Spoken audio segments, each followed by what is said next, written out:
yani live kabisa. Huyu ndo msanii tunayemtegemea. Wanasema eti aongopi polisi.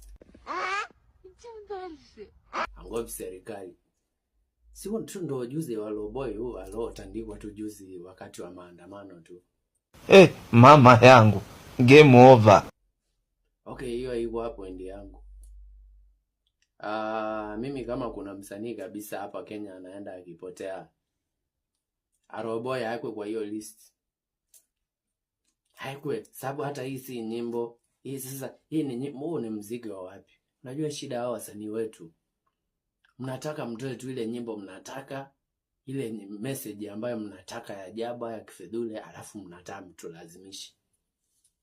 Eti tukimbie tu nini nyimbo zenu tuangalie. Hakuna mtu anaweza, kuna huo muda wa kusikiza nyimbo ya jaba.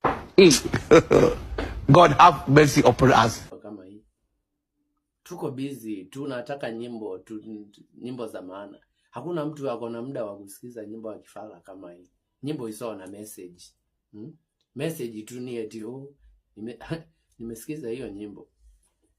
Message tu ni moja tu, hatuongopi serikali. Unapigwa na maisha. Hivi unajua kupigwa wewe? Ambaye kabisa wewe kama msanii useme eti una record nyimbo ukisema uongopi serikali, kwanza hiyo ni hatukuelewi kabisa. Hatukuelewi, na hakuna mtu yeye akaweza kusikiza nyimbo eti wewe unaimba ukisema uongopi serikali. Kwani umekuwa nani? Umekuwa nani ndio useme eti uongopi polisi?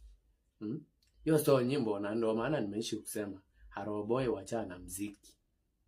Muziki umekushinda, nyimbo tu ni moja ushaitoa ile tu ulikuwa wakati wa zamani hapo, wakati ulikuwa mbambe tu.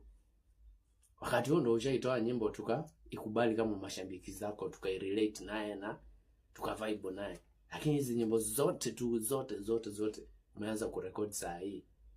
For the last 5 years hakuna muziki hapo. Ni vile tu unadanganya. Wanao kushauri wanakudanganya tu.